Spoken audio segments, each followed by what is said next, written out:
మాజీ రాష్ట్రపతి అబ్దుల్ కలాం మృతికి దేశం నివాళి ప్రకటించింది. కేంద్ర ప్రభుత్వం 7 రోజులు సంతాప దినాలుగా ప్రకటించింది. 27 నుంచి ఆగస్టు 2 వరకు సంతాప దినాలుగా ప్రకటిస్తూ ఉత్తర్వులు కూడా జారీ చేసింది.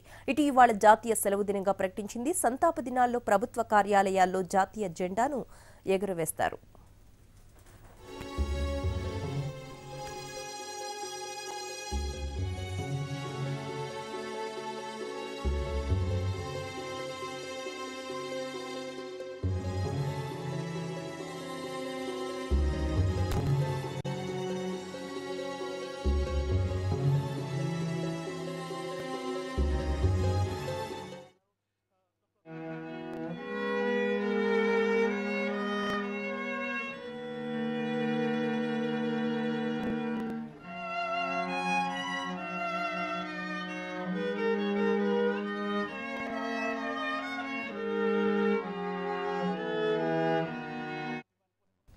షిల్లాంగ్లో మరణించిన కలాం భౌతిక కాయాన్ని సైనిక ఆసుపత్రికి తరలించారు. అక్కడి నుంచి ప్రత్యేక వైమానిక దళ హెలికాప్టర్లో గువాహటికి తరలించారు. ఆ తర్వాత ప్రత్యేక విమానంలో ఢిల్లీకి తరలించారు. మరోవైపు మాజీ రాష్ట్రపతి అబ్దుల్ కలాం మృతికి సంతాపంగా మంగళవారం పార్లమెంట్ కేబినెట్ సమావేశం కానున్నట్లుగా కేంద్ర మంత్రి వెంకయ్య నాయుడు తెలిపారు. ఉదయం 10 గంటలకు జరిగే ఈ సమావేశంలో కలాంకు శ్రద్ధాంజలి ఘటించనున్నారు. కలాం అంత్యక్రియల నిర్వహణపై కేబినెట్ నిర్ణయం తీసుకునే అవకాశం ఉంది.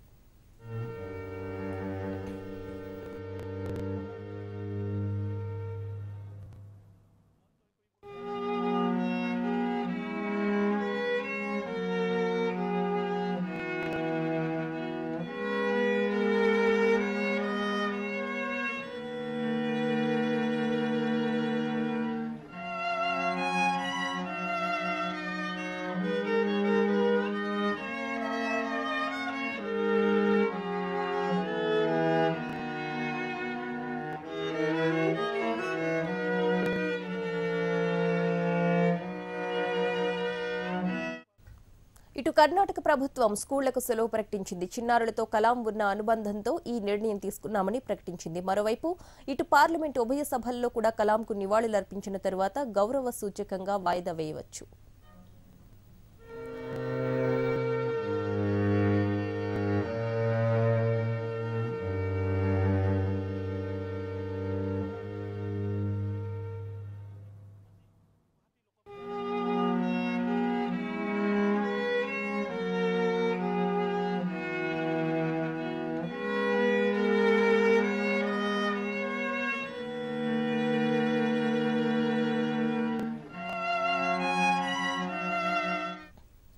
దేశ చరిత్రలో మహోన్నత వ్యక్తులు కొందరుండొచ్చు, కానీ వ్యక్తి చరిత్రలో దేశ మహోన్నతంగా కనిపించే వాళ్లు మాత్రం ఎంతమంది ఉంటారు? అలాంటి అరుదైన ఆణిముత్యమే అబ్దుల్ కలాం. విద్యార్థి దశ నుంచి తుది శ్వాస విడిచే వరకు కలాం ప్రయాణం ఇండియాతోనే, ఇండియా కోసమే. శాస్త్రవేత్తగా కెరియర్ ప్రారంభించిన తొలినాళ్లలో అయినా, భారత క్షిపణి ప్రయోగాల డైరెక్టర్గా ఉన్నప్పుడైనా, భారతరత్న అయినా, ఆ తర్వాత రాష్ట్రపతి అయినా, ప్రతి మజిలీలోనూ కలాంకు తోడున్నది ఆయన వ్యక్తిత్వమే. తుది వరకు మారనిది, చెక్కు చెదరనిది అదే.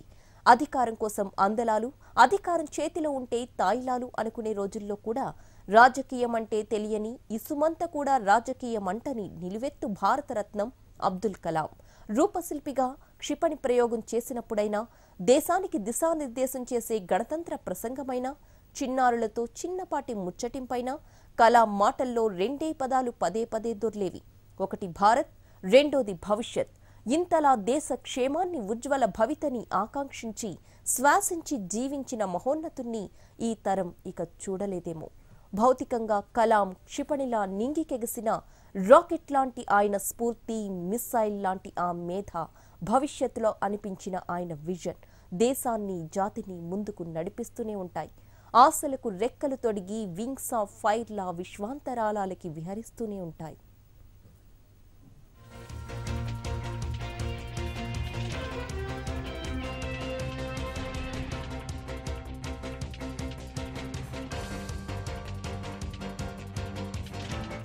అబ్దుల్ కలాం పూర్తి పేరు ఔల్ పకీర్ జలాలుద్దీన్ కలాం.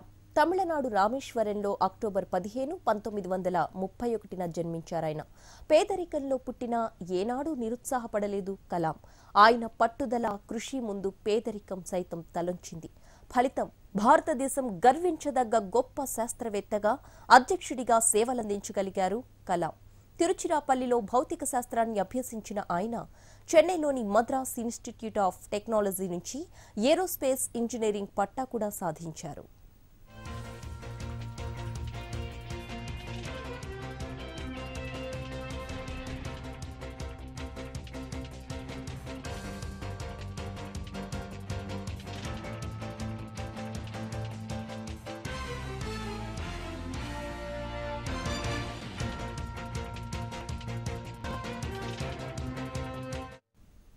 రెండు 2002 నుంచి 2007 మధ్య కాలంలో భారత 11వ రాష్ట్రపతిగా సేవలందించారు కలాం.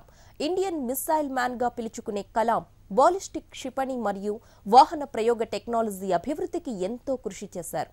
2002 అధ్యక్ష ఎన్నికల్లో బీజేపీ ద్వారా అభ్యర్థిగా ప్రతిపాదించగా కాంగ్రెస్ మద్దతు తెలిపింది. నిరుపేద కుటుంబంలో పుట్టి భారతదేశం గర్వించే స్థాయి శాస్త్రవేత్తగా ఎదిగిన ఆయన నేటి తరానికి ఆదర్శప్రాయం.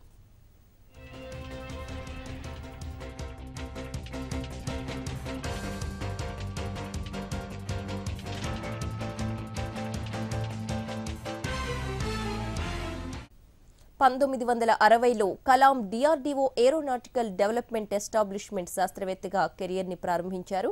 ఆయన మొదటి ఇన్వెన్షన్ ఇండియన్ మిలిటరీ కోసం తయారు చేసిన ప్రత్యేక హెలికాప్టర్.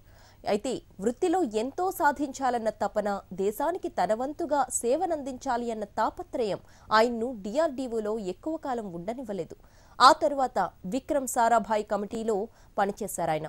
1969లో భారత అంతరిక్ష పరిశోధనా సంస్థలో చేరి ఇస్రో మొట్టమొదటి స్వదేశీ ఉపగ్రహ ప్రయోగ వాహనం ఎక్స్పెరిమెంట్ కు డైరెక్టర్ గా పనిచేశారు.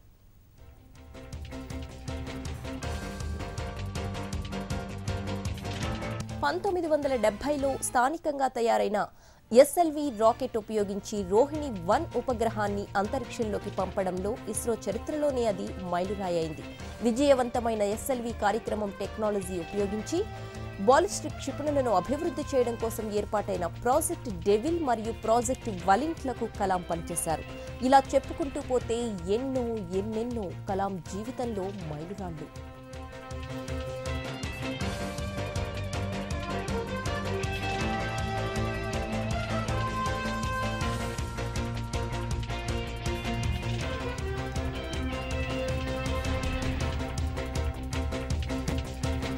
పరంగానే కాకుండా వైద్యపరంగా కూడా కార్డియాలజిస్ట్ డాక్టర్ సోమరాజుతో కలిసి కలాం తక్కువ ధర కలిగిన కొరోనరీ స్టంట్ కలాం రాజు స్టంట్ ను అభివృద్ధి చేశారు. 2012లో ఇద్దరు కలిసి గ్రామీణ ప్రాంతాల్లో ఆరోగ్య సంరక్షణ కోసం కలాం రాజు టాబ్లెట్ అనే టాబ్లెట్ పీసీ రూపొందించారు. కలాం ప్రతిభకు అవార్డులు సైతం సలాం చేశాయి. 1981లో పద్మభూషణ్, 1990లో పద్మ విభూషణ్, 1997లో భారతరత్న పురస్కారం, అదే సంవత్సరం నేషనల్ ఇంటిగ్రేషన్ ఇందిరా మహాత్మా గాంధీ పురస్కారం, 1998లో వీర్ సావర్కర్ అవార్డు, 2000 సంవత్సరంలో రామానుజన్ పురస్కారాలు అందుకున్నారు కలాం.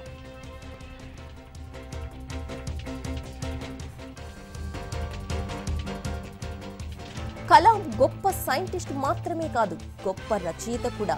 ఎన్నో పుస్తకాలు రాశారు. యూత్ లో స్ఫూర్తిని రగిలించారు. కలలు కనడం తప్పు కాదు, కలలు నిజం చేసుకోకపోవడమే తప్పు అంటారాయన. గాల్లో మేడలు కట్టినా పర్లేదు, ఇప్పటి నుంచే వాటికి పునాదులు కట్టండి అంటూ యువతలో స్ఫూర్తిని నింపిన ఒక గొప్ప వ్యక్తి కలాం.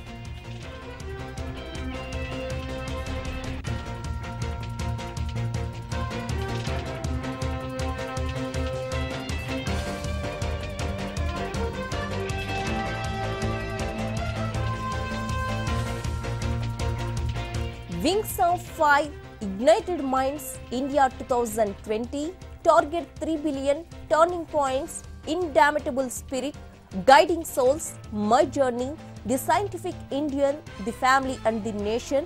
ఈ పుస్తకాలు యూత్ ను ఎంతగానో అట్రాక్ట్ చేశాయి. కలాంకు ఎంతో మంది ఏకలవ్య శిష్యులు ఉన్నారు.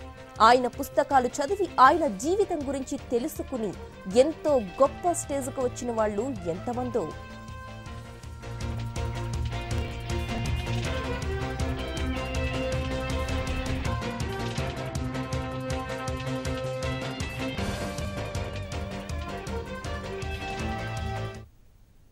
All of you remember this incident.